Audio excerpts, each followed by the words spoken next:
everyone, good evening, hope you are well.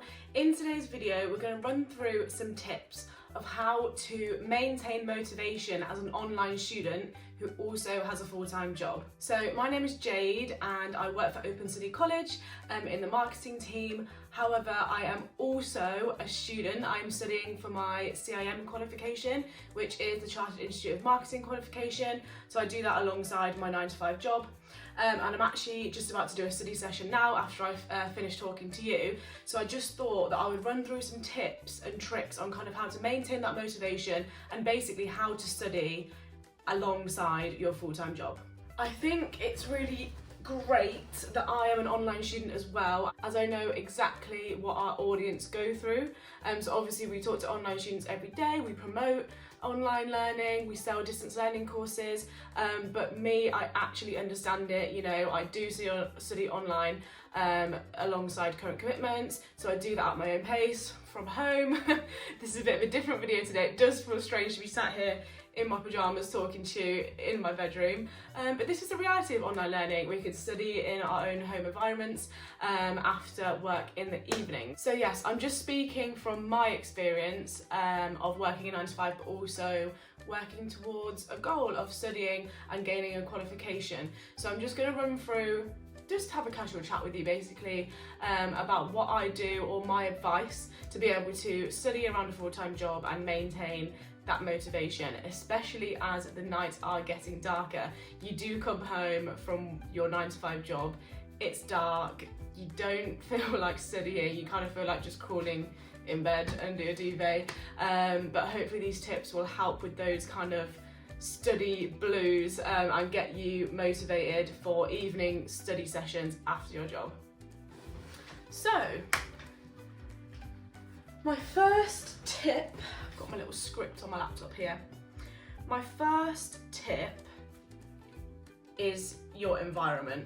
So, romanticize your studying. So romanticizing your study sessions will basically make it seem like more of a special occasion. You're the main character, you're giving main character energy, you're getting yourself prepped, you're getting your space nice and organized, ready for the study session. So what I do is I make sure my space is nice and tidy, nice and clean. It just makes me then more motivated to work, feel kind of nicer, in a better position to kind of get all my books out and my laptop out and everything. Just kind of feel like it clears my head before the study session. And then I like to put on some cute pajamas or something that I feel comfy in. And for me personally, I like to put some candles on, get some lighting that I feel comfortable in, maybe put some music on, find a study playlist on YouTube, and just kind of set the mood. Like romanticizing your studying is just setting the mood to what you feel comfortable in. You feel relaxed, you feel kind of motivated to study and like ready to get all your books out and go for it. So yeah, my tip number one, environment. Have a cozy environment or kind of a nice clean environment, something that you will enjoy studying in. So my second tip is consistency is key. So rather than leaving your studies and avoiding them for weeks and weeks and weeks, and then saying, oh, I need to do like a 4 or 5 hour study session. So instead of that, which feels really overwhelming, try and do little but often study sessions. So even if that little and often is 20 or 30 minutes 3 times a week, that's still more consistency and that's still in your mind a lot more and a lot more fresh than if you leave it for weeks, avoid the work, and then it just kind of builds up and overwhelms you. So my second tip would definitely be that consistency is key. I think this will motivate you a lot more rather than it seeming daunting, having to do a really long study session. Just come back to it, small little sessions but often. And I think that's the best way to study. It can be really difficult because I am one of those people that do procrastinate, and I was the kind of person in school that would leave their homework until the night before or even the free period before. I kind of almost need that pressure, but if you change your routine and do try and do that little bit often, you will find that it works so much better. You're so much less stressed, it feels less daunting, and yeah, it just stays fresher in your mind, and you can do that little and often around your full-time job. So working a full-time job all day, say you work 9-to-5, you're gonna probably be staring at a screen for all of those hours, basically all day. So for me personally, before I study in the evenings, I like to take some time away from my screen. So for example, today I got home at about 6 from the office and I just didn't feel like jumping straight back onto my screen. So I made dinner, I did some life admin, I did some washing, and then now I'm gonna come back to it a couple of hours later. So what time is it now? It's just gone 8, so I've been home for about 2 hours, kind of got stuff sorted, got my mind ready, and then now I'm going to come back to my screen. I just find that I can't get straight back on my screen after staring at it all day. I need to do something else. I need to kind of get away from work for a bit to revisit it, to kind of refresh my mind, if that makes sense. I know that won't work for everyone, but yeah, that's just in my experience, something that I like to do before I do my evening study session. I also like to move my body or exercise before my study sessions sometimes. So tonight I didn't. Obviously you don't have to exercise every single day. It was just more of a come home, get stuff sorted, bit of a rest, and then get back to my screen. But some days I'll go horse riding after I finish work. I go to the gym, I have netball training, so I go and do those things, and then when I come back I find that the fact that I've exercised and moved my body before, you release endorphins, you're more awake, you're more motivated to then come and sit down. You kind of don't make yourself go flat.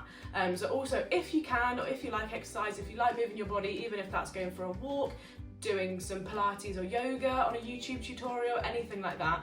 So if you like doing things like that, I would highly recommend trying to get in some exercise before you then come back to your screen and study. I just think it refreshes you and motivates you, wakes you up to be ready for the study session. So my next tip is kind of related back to the little but often, but I know that I start to kind of drop off and I'm not concentrating as much after about 45 minutes to an hour of studying. I know that after that kind of 45-minute hour slot, I've become less productive, my mind starts to wander, I'm more tempted to procrastinate. So when that starts to happen, I don't push through because I know it's just not going to be the best kind of environment to study in. I'll go away, make a hot drink, put a load of washing on, have a shower, or whatever that is for, 20 minutes or so, and then I'll come back to my screen because I just feel a bit more refreshed. So try and split your study sessions down into smaller chunks. So for me, I try not to study for longer than an hour. My mind can't concentrate that long. I just think it's really difficult for you to say, oh, I'm going to study for 3 hours solid, for 4 hours solid, because for me it would just be counterproductive.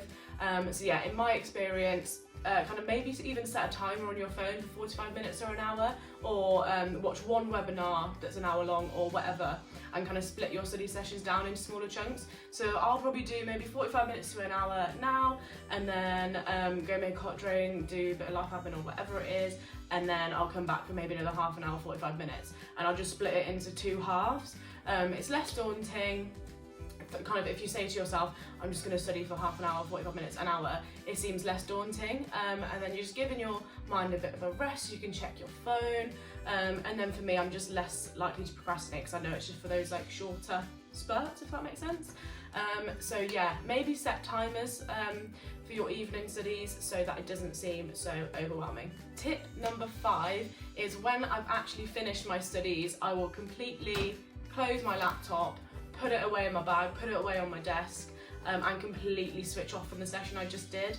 I really like to set those boundaries when it comes to studying. I know kind of once I've finished my studies, close it, put it away, kind of separate my studies from my chill time after I've done the session. Now, for example, I make sure everything's put away, my room is ready for bed afterwards, everything is just completely sorted, and then I'm completely switched off from the study session I just did. I just think it's good to have boundaries, separating those little points in your evening. So your study session, you do, and then don't leave your stuff out, don't leave your stuff cluttered, because it will just make it daunting when you want to come back to stuff.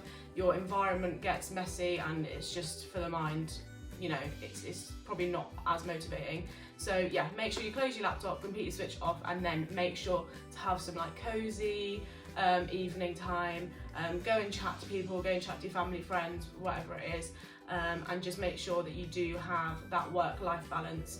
And also just remember that some days are more productive than others, and that's okay. Online learning is a great thing because you get to choose exactly when you want to study, when it suits you, where there's complete flexibility. So just remember that, and remember that it's okay if you have to take a few days off your studies, you know, that's exactly why we've decided to be online students, to give us that flexibility to go at our own pace, and that's absolutely fine. So don't put too much pressure on yourself, don't beat yourself up if you didn't get that half an hour study session in that you said you would. Sometimes things come in, you get home from work, you might not be having a good mental health day, something else might come up outside of work or in your kind of hobbies or other commitments that you need to sort first as a priority. You know, that is absolutely fine, whatever comes up. Just don't beat yourself up about that. Yeah, we're online students for a reason. We get to pick that flexibility, study at our own pace from home, in the comfort of your PJs, in your bed, wherever you want to study. So just remember that and remind yourself that all days look different, and you'll be able to fit in more studies some days and maybe no studies at all another day, and that's absolutely fine. Lastly, I think it's really important to remember your why. So why did you want to enroll on this course? Why did you want to work towards a qualification in the first place? You really have to remember that goal when you're going to study. If you don't, it could demotivate you. You really have to remember why you want it. And when I'm feeling like I don't want to study, I say, these are my whys. This is why I want to do it. Let's go. So yeah, remember why you started, and hopefully that'll give you the boost that you need to start your study session. So I hope these have been useful, and I'm actually going to crack on now and do an hour and a half, maybe split into two sessions now of studying for my CIM. So I'm moving on to module 2 for that, which is very exciting. So yeah, I'm going to try and put some of those tips that I've taught you about into practice. But yeah, also just remember that you are an absolute icon for studying as well as having a full-time job. It's an incredible achievement, and you are something special, let me tell you, because the dedication and motivation you need is exceptional. So yeah, you are iconic, and don't forget that. And we're in this together. Also, I would love you to tell me in the comments what you like to wear when you study. I have to wear joggers, pyjamas, anything baggy, cozy. I can't wear jeans, I have to, when I get home or when I'm studying, get out of the clothes that I worked in. I have to have that kind of dissociation, if that makes sense. I have to be cozy. But let me know what you'd like to wear. Do you like to still wear your work things to kind of feel like you're at work, or do you like to get into your pyjamas like me? Comment down below. I'd love to start a discussion, and I'd love to speak to more people who are studying online, whether that be our Open Study College students or other online students. Please comment down below, tell me what you're studying, tell me what you would have added to these tips, because I'd love to know some more for my personal benefit as well. And yeah, make sure to subscribe if you like chatting to me. I like chatting to you. I like kind of building this community. I like sharing our career guides, sharing our tips like this, sharing kind of things about A-levels, university, and yeah, connecting with you guys via this platform. So yeah, make sure to subscribe, like this video if you thought any of those tips were useful, and yeah, make sure to comment down below. better crack on. I will see you in the next video, and best of luck with your studies, and yeah, have a lovely evening. Bye.